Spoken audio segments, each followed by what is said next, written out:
கார்த்திக் மற்றும் லோகேஷ் கனகராஜ் கூட்டணியில் உருவாகவிருந்த கைதி 2 திரைப்படமும் கைவிடப்பட இருப்பதாக ஒரு தகவல் தீயாய் பரவி வருகிறது. அதேபோல் ரஜினியும் கமலும் இணைந்து நடிக்கும் படத்தை லோகேஷ் கனகராஜ் தான் இயக்குவார் என சொல்லப்பட்டது. ஆனால் சமீபத்தில் ரஜினி பேசும்போது இன்னும் படத்தின் இயக்குனர் மற்றும் கதை உறுதியாகவில்லை என சொல்லிவிட்டார்.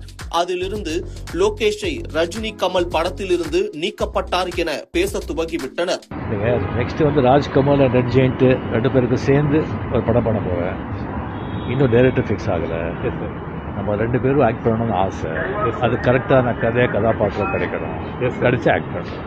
இன்னும் பிளான் இருக்கா சார்? பிளான் இருக்கு. இன்னும் டைரக்டர் கதாபாத்திரம் ரெடியாகும். ஃபிக்ஸ் ஆகல. அது மட்டும் இல்லாமல் லோகேஷ் கனகராஜ் 75 கோடி வரை சம்பளம் கேட்பதால் தயாரிப்பாளர்கள் அவரை வைத்து படம் எடுக்க தயங்குகின்றனர் என்றெல்லாம் சொல்லப்பட்டது. கூலி படம் முடிந்ததும் கைதி 2 படம் வேலைகளில் தான் லோகேஷ் கனகராஜ் இறங்குவார் என எதிர்பார்க்கப்பட்டது. ஆனால் தற்போது கைதி 2 படம் கைவிடப்பட்டதாக தகவல்கள் வர அது லோகேஷ் கனகராஜ் ரசிகர்களை அப்செட்டில் ஆழ்த்தியிருக்கிறது.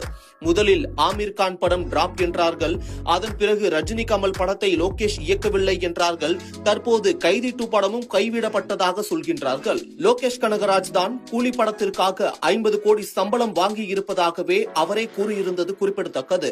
தொடர்ந்து லோகேஷ் கனகராஜ் மீது இது போன்ற வதந்திகளை ஏன் பரப்புகின்றனர், லோகேஷ் மீது ஏன் இவ்வளவு வன்மம் என அவரின் ரசிகர்கள் சோசியல் மீடியாவில் கேள்வி எழுப்பி வருகின்றனர்.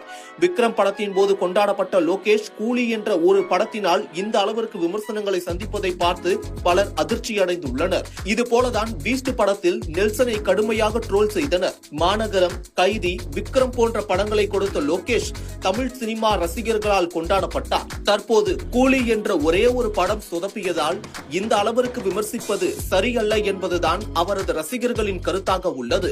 ஒருபுறம் பட தயாரிப்பு வேலைகளில் பிஸியாக இருக்கும் லோகேஷ் கனகராஜ் அடுத்த என்ன படம் கமிட் ஆக போகிறார் என்ற எதிர்பார்ப்பு நிலவி வருகிறது. அதேபோல் அடுத்த படத்தை விமர்சனங்களை தாண்டி ஹிட் கொடுக்க வேண்டிய நெருக்கடியில் லோகேஷ் கனகராஜ் தள்ளப்பட்டுள்ளார்.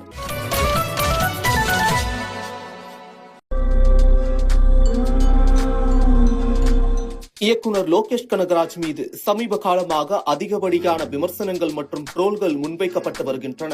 அதற்கு காரணம் கூலி திரைப்படம் தான். கூலி திரைப்படம் எதிர்பார்த்த அளவிற்கு இல்லை என்பதன் காரணமாக இந்த விமர்சனங்கள் எழுந்துள்ளன. இதனைத் தொடர்ந்து சமீப காலமாக லோகேஷ் கனகராஜ் மீதும் அவரின் அடுத்தடுத்த படங்களின் மீதும் ஏகப்பட்ட நெகட்டிவான விஷயங்கள் சமூக வலைதளங்களில் பரவி வருகிறது. கூலி படம் நெகட்டிவ் விமர்சனங்கள் சந்தித்ததை விட ரஜினி அளித்த பேட்டிக்கு பிறகே லோகேஷ் குறித்தான மீம்ஸ்கள் அதிகம் பறக்க தொடங்கியுள்ளன. கமலுடன் இணைந்து தான் நடிக்கும் படத்தின் இயக்குனர் மற்றும் கதை இன்னும் உறுதியாகவில்லை என்று ரஜினி கூறியிருந்தார். லோகேஷ் கனகராஜ் தொடர்பாக இணையத்தில் என்ன டாக் ஓடிக்கொண்டிருக்கிறது என்பதை விரிவாக பார்க்கலாம்.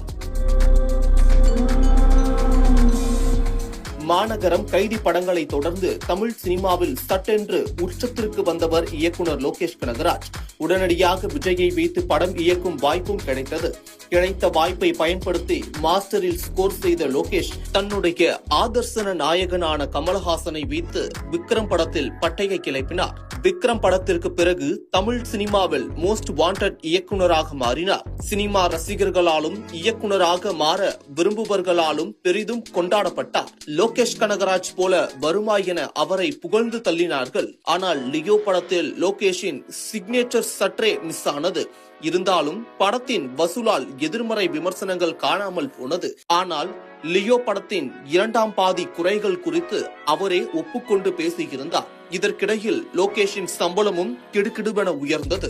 இந்நிலையில்தான் கூலி படத்திற்கு வந்த கலவையான விமர்சனங்கள் லோகேஷ் கனகராஜை சற்றே ட்ரோல் மெட்டீரியலாக மாற்றியது. நிறை குறைகளை பட்டியலிட்டு பேசும் அளவிற்கு படத்தில் வீக்னஸ் இருந்ததாக சொல்லப்பட்டது. இதை கூட கவனிக்கவில்லை என சொல்லி பலரும் இணையத்தில் விமர்சனங்களை அள்ளி தெளித்தனர். இது ஒரு புறம் இருக்க ஆடியன்ஸ் மீது பழியை போட்டு மாட்டியும் கொண்டார் லோகேஷ்.